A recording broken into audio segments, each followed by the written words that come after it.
She is a writer, she's an activist, she's been an educator, she's been a medic in extremely trying conditions.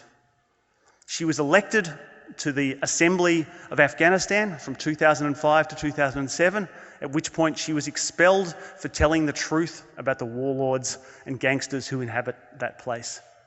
Since then, she has survived numerous assassination attempts, but she has steadfastly stuck to her principles and her opposition to the enemies of peace and freedom and justice.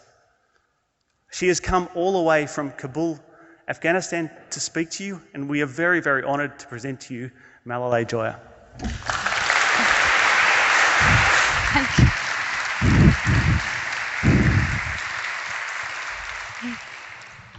Hello and good evening, everyone. Very nice to meet you all. First of all, I would like to thank supporters of Melbourne Writers Festival and dear Jeff, who organized this event and invited me here on behalf of suffer poor, voiceless people of my country to talk about the catastrophic situation in my country and also about the realities of the so-called war on terror by US and NATO and brutalities of these Islamic fundamentalists. I'm glad to see myself again amongst my supporters who are hugely different from their government, and their support has huge moral value for me and for my people. While Western governments, they bomb us, I'm happy that the great and peace-loving, justice-loving people of these countries, they stand in solidarity with us and raise their voice against the wrongdoing of their governments. Your solidarity and support gives us more encouragement, determination to fight for justice and democracy in our country. If the US and NATO, they are bombing through their blind bombardment, killing innocent civilians in my country under the name of human rights, women's rights, and democracy.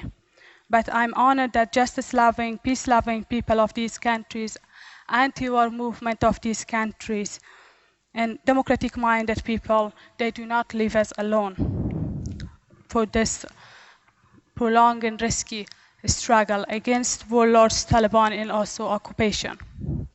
Therefore, I want to tell you that US support, it means that you are giving a helping hand to pro-democracy and anti-fundamentalist movement in my country. I would like to start my talk about 10 years of occupation whose consequences has only been more bloodshed, more crimes, barbarism, and women and human rights violation, which has been doubled the miseries and sorrows of my people. During these 9 years and almost 10 years of occupation, more than 8,000, tens of thousands of innocent civilians has been killed, most of them women and children. Recently, Karzai's government reported that 10 children were killed by the foreign forces in Kunar province on 1st of March 2011. In the same province, a few months ago in Kunar province, there are 65 innocent civilians has been killed. In my own province, last year they did bomb 150 civilians has been killed. In Kunduz province, there German troops did bomb 140 civilians has been killed. Even during this 10 years of occupation, US and NATO, they did bombardment our wedding parties. Grooms, brides, including countless of innocent civilians in one day has been killed, even using white phosphorus and cluster bomb. And many examples like this. When Obama took office, unfortunately, his first news for my people was more conflict, more war, because the result of the surge of troops was more bloodshed, more massacres, more crimes, more violation against human rights, women's rights.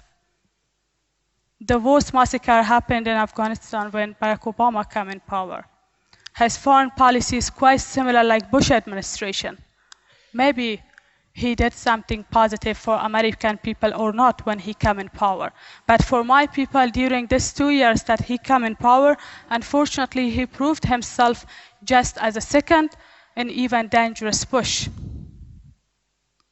When you see Barack Obama's foreign policy, he surged not only more troops in Afghanistan In the meantime, he's expanding war in Afghanistan, in Iraq, in Pakistan. The drone attacks took the life of so many innocent people. In Yemen, and now under the umbrella of the UN in Libya as well.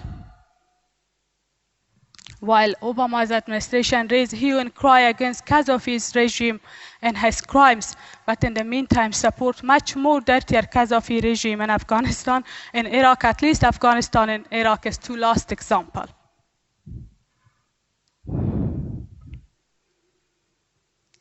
That's why more and more people of Afghanistan, they protest against the US occupation, and this increased with the passage of time.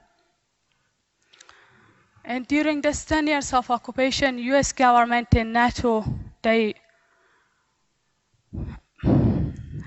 helped, or the money from the so-called international community went into pocket of these warlords, stragglers, these criminals. $55 billion they raised to their pockets. Most of this money didn't benefit Afghan people. During this 10 years of occupation, two mothers of my country in Herat and Ghor province, media gave report in Afghanistan that they are ready to sell their babies for only $10 because cannot feed them. More than 80% people of Afghanistan, they are jobless, poor. And by presence of tens of thousands troops, even in Kabul, they don't have security. And they suffer from injustice, corruption, joblessness, poverty, etc. And Afghanistan is ranked 181st out of 182 countries in the Human Development Index. And according to the Mines Minister, Afghanistan is sitting on around $3 trillion of mineral deposits, but because it's the second most corrupt country in the world, the income of these mines do not benefit ordinary Afghan people, and would fill the pockets of these government officials and warlords, even Taliban and also their foreign masters, by dollar. In these 10 years, not only they have changed Afghanistan to the center of the drug, it's also most dangerous place to be a mom there in my country, to be a woman, according to UNIFEM. Since 2001, 4,400% opium increased. While there are many media hypes in the West about improving women's condition, but the women of my country in many provinces, especially in the faraway provinces, even they do not have human life. Cut the nose and ears of the woman, threw hot water on them, cut them into pieces, and rapes, kidnappings, domestic violences, acid attacks, burning the girls' schools, poison the girls' schools, and many other violences against women increasing rapidly, even historical.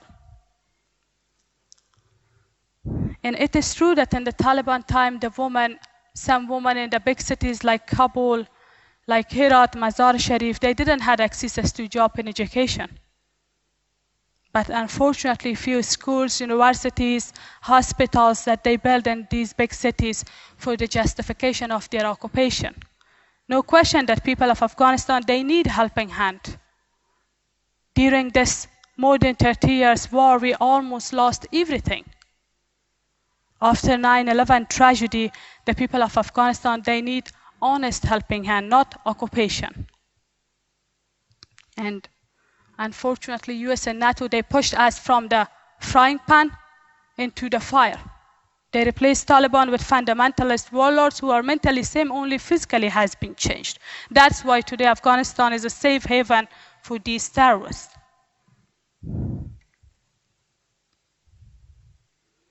Recently, 17 years old girl was raped by head of the Provincial Council of Kunar. Alone, her story is enough to know about these misogynist warlords and the symbolic role of the Ministry Office of the Woman. This 17 years old woman, because of domestic violences of her husband, she escaped from her house, going to the office of the Ministry Office of the Woman in Kunar. There, she handed over to house of this head of the provincial council, this warlord man. He locked her in his room in his office twice raped her. And this brave woman exposed her, and a brave local lawyer want to follow the case, received death threats by gunpoint. Even this news broadcast around Afghanistan by national radio. Every day, this kind of shocking news regarding catastrophic situation of the woman. Last month, 7-year-old girl has been raped. 12 years old Latifa has been gang raped by 8 armed men with police clothes. And as our court infected with the viruses of these fundamentalists, nobody listens the voice of these women. Every year, so many women, they commit suicide, they burn themselves. They prefer to die rather than to be alive. As nobody help them, support them, or listening at least their voice. Same like Taliban time, they beat women with lashes in public. In Badghis province, 2 women, these warlords accused them to prostitution, beat them with lashes, then killed them in public, shoot it on their head 3 times. And stone to date happened during the 10 years of occupation in faraway provinces of Afghanistan. Still they have their own jungle law, same like Taliban time. Recently again, a young woman has been beaten 200 lashes in public in Badghis province. And many examples like this. But they are giving you a report of Bibi Aisha through Time magazine, mainstream media, who her nose and her ear has been cut off by her husband, cruel husband. They are telling you what will happen to the woman if the troops leave, but nobody is telling you what's happening to the woman while they are in Afghanistan.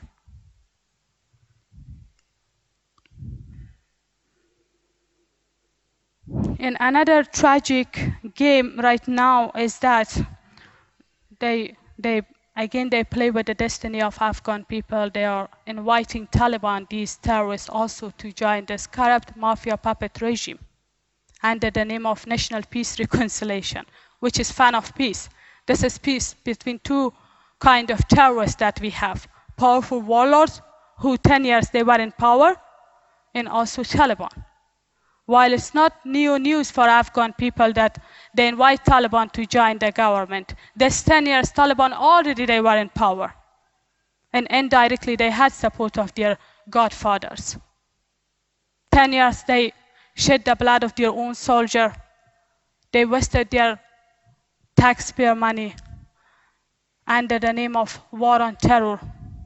And now they invite these terrorists, Mullah Omar, to join the government. They put soft name on Taliban as a moderate. Mullah Omar is not moderate one. He's just the extremist terrorist man who should have brought to the ICC. Gulbuddin Hekmatyar, or Bush put price on the head of this terrorist man who should have brought to the court. But Obama's administration invited them to join this government. The result of this peace will be more bloodshed, more violences, especially against the women of my country.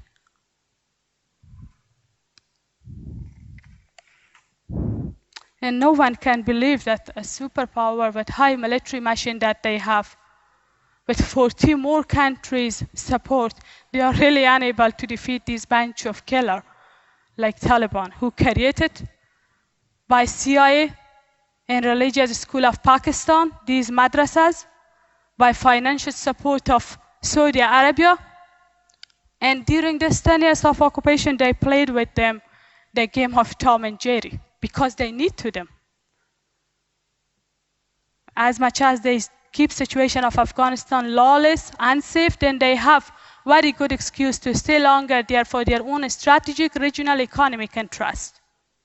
During this 10 years of occupation, indirectly by ISI, through ISI of Pakistan, even they found Iranian gun with Taliban. They had support of their foreign master. And day by day, they are doing more suicide attacks and many other crimes against our people. US and NATO tells us that they will leave Afghanistan by mid of 2014. But from another hand, they are talking about US permanent military bases in Afghanistan, which is true. They will not leave our country soon. As I said, they are there for their own interest, but unfortunately, Australian government still they follow the wrong policy of the US. I believe it's not only mockery of democracy, mockery of war on terror, it's just war crime. Let me give you one example of role of Australian government in Afghanistan. Mutullah Khan is a warlord man in Uruzgan. He is the chief of the police. Every month, he is receiving $340,000 from Australia government, US, and few other NATO countries. It's only one example as a tip of the iceberg. While the head of these Afghan National Army, powerful warlords. And if really Australian government honest for Afghan people and they are really acting independently, why when US government and why Taliban, these terrorists to join the government, they are silent. They have troops. They are sending their money. That's why day by day we believe these countries, they just waste their taxpayer money in the blood of their own soldier men, and they not only betray Afghan people, they betray their own people too. Ms. Clark says that recently she said, you were Prime Minister, we are in Afghanistan to make sure that it never again becomes a safe haven for terrorists, which is a big lie. Because in these 10 years, they have followed the wrong policy of the US and they have changed Afghanistan already to the safe haven for these terrorists. Photocopy of the Taliban, these 10 years, they become powerful. That's why today situation of Afghanistan is disaster, especially for the women. And nowadays they are talking about second Bonn conference. Maybe you hear this propaganda from mainstream media. Our people experienced the first conference of Bonn, full of the warlords and some Western technocrats who, because of the power that and doing still compromise with these warlords. And the second Bonn conference will be the addition of the Taliban as well. And they are trying to make legal their occupation, the presence of, that expanding their military bases more there, to make it legal, to make more unite the enemies of Afghan people, warlord and Taliban. And this will be the income or result of this second conference of Bonn. That's why my people has no hope for this, and please don't be deceived by these kind of expensive and full of propaganda conferences, just waste of the time and waste of the money.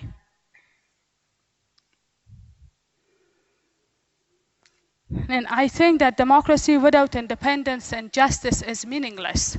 I think you agree with my people that democracy never come by barrel of gun, by bombing our wedding parties, by doing massacres, or by military invasion. We wished it was not military invasion, it was invasion of schools, clinic, hospital. As I said, we really need honest helping hand. But unfortunately, the money, most of these money from the international, so-called international community goes into pocket of these corrupt people who are in power. Right now, there is two kinds of resistance in my country. One is the reactionary resistance of the Taliban that always mainstream media try to make something out of nothing. Another one is the resistance of ordinary Afghan people. This is small uprising, which is source of hopes for us. Resistance of democratic-minded parties, few that we have. Resistance of students of the universities, which, let me tell you one example that 19 members of one student in massacre of Farah province, and one day has been killed. When the student of the university, they got that shocking news, they come on the streets and they had a huge demonstration, but never they give report these kind of resistance to you. And now in Helmand province, last month was another big demonstration against the occupation when 52 innocent civilians has been killed. The media gave report, while the real statistic is much higher than this. Afghan Solidarity Party, a democratic-minded party, organized 5 demonstrations in different parts of Afghanistan, in Kabul, Herat, Farah, Jalalabad, Nangarhar, Mazar-e-Sharif. Hundreds of people joined their demonstration with banners, US out of Afghanistan now. These are hopes, I believe, and never they give you report.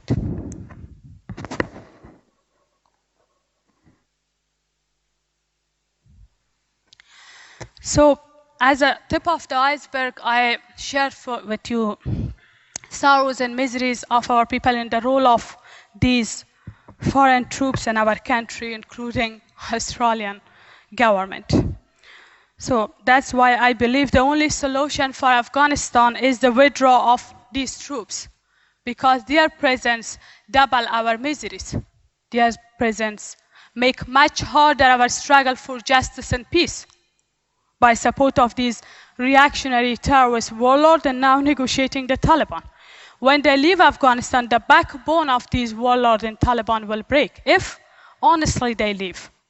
But unfortunately, they will not leave our country. As I told you, we are in the heart of the Asia. Through Afghanistan, they can control other Asian powers, China, Iran, Russia, etc. Then very easily will have access to the gas and oil of the Central Asian republics.